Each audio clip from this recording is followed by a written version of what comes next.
किशुनगर रियासत के एक छोटे से गांव में हरिराम नाम का एक मेहनती और ईमानदार किसान अपनी पत्नी अर्चना के साथ खेत में काम कर रहा था। दोनों पति पत्नी इस उम्मीद में खेत की मिट्टी को सींच रहे थे कि इस साल उनकी फसल खूब अच्छी होगी। हरिराम के दिल में संतोष था कि उनकी मेहनत जरूर रंग लाएगी और अर्चना के दिल में अपने पति के लिए प्यार। काम के बाद वे दोनों अपने छोटे से घर वापस चले आए। अर्चना ने बताया कि घर की लकड़ियां खत्म हो गई हैं। हरिराम ने मुस्कुराकर कहा कि वह सुबह जंगल जाकर लकड़ियां ले आएगा। अगली सुबह वह जंगल की ओर रवाना हुआ। अभी वह पेड़ पर कुल्हाड़ी मारने ही वाला था कि उसकी नजर एक घायल बंदर पर पड़ी जो झाड़ियों में कराह रहा था। बंदर बुरी तरह घायल था। उसका हाथ खून से भरा हुआ था और वह तकलीफ से बेहाल हो रहा था। हरिराम को उस पर बेहद तरस आया। वह बंदर के पास बैठ गया और उसकी हालत देखने लगा। उसी समय वहां एक साधु प्रकट हुआ। साधु ने हरिराम की जानवर के लिए हमदर्दी की सराहना की और एक मंत्र पढ़ा। अचानक बंदर के जख्म भरने लगे और वह उठकर बैठ गया।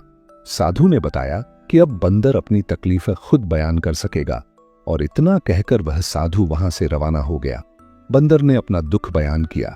उस पर एक शेर ने हमला किया था जिससे वह घायल हो गया था। हैरानी की बात यह थी कि वह अब इंसानों की भाषा बोलने लगा था और उसे इस नई हालत पर खुशी भी थी। हरिराम ने उसे घर ले जाने का प्रस्ताव दिया जो बंदर ने खुशी से स्वीकार कर लिया। हरिराम ने उसका नाम गोलू रख दिया। गोलू अब हरिराम और अर्चना के साथ रहने लगा। जल्द ही वह उनके परिवार का एक सदस्य बन गया। वह घर के कामों में हाथ बटाने लगा और कुछ दिनों बाद खेत में भी साथ जाने की जिद करने लगा। हरिराम पहले हिचकिचाया लेकिन गोलू की जिद के सामने हार गया। खेत में गोलू ने तेजी से सब कुछ सीखा और हरिराम का सच्चा मददगार बन गया। गोलू की बातें गांव में फैलने लगीं। कुछ लोगों ने उसे बोलते सुना तो हैरान रह गए। यह बात जमींदार चौधरी के कानों तक भी पहुंची जो अरसे से हरिराम की जमीन पर नजरें गड़ाए बैठा था। अब वह इस मौके को इस्तेमाल करने की योजना बनाने लगा। इधर हरिराम की जिंदगी में एक नया तूफान आ गया। अर्चना को एक अजीब खांसी हो गई जो दिन ब दिन बिगड़ती चली गई। हरिराम ने गांव के वैद्य को बुलाया जिसने बताया कि बीमारी गंभीर है और इलाज महंगा। हरिराम ने अपनी सारी जमा पूंजी अर्चना के इलाज में लगा दी मगर बीमारी कम न हुई। जब सब कुछ खत्म हो गया तो गोलू ने सुझाव दिया कि हरिराम अपने भाइयों से मदद मांगे।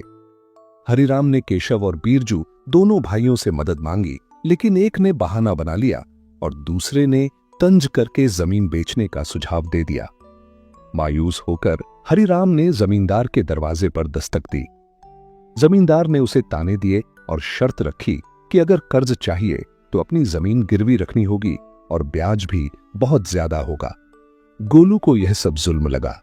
उसने हरिराम को रोकने की कोशिश की मगर हरिराम की आंखों के सामने सिर्फ अर्चना की जान थी। फिर गोलू ने एक फैसला किया। वह अकेला जंगल की ओर निकल गया साधु महाराज को तलाशने। पूरी रात गुजर गई और हरिराम और अर्चना बेचैन रहे। लेकिन सुबह जब सूरज निकला गोलू वापस आ गया हाथ में चमकती हुई जड़ी बूटी लिए। उसने बताया कि वह साधु महाराज के पास गया था जो उसकी फरियाद सुनकर यह दवा दे गए। अर्चना ने जड़ी बूटी ली और कुछ ही देर में उसकी तबीयत हैरान कर देने वाले तरीके से बेहतर होने लगी। हरिराम की आंखों में खुशी के आंसू थे। गोलू ने बताया कि साधु ने बीज भी दिए हैं, चमत्कारी बीज। अगर वे खेत में बो दिए जाए तो ऐसी फसल उगेगी जो पूरे इलाके में पहले कभी न देखी गई हो। साथ ही साधु ने एक नसीहत भी दी, जब वक्त अच्छा हो जाए तो दूसरों की मदद जरूर करना।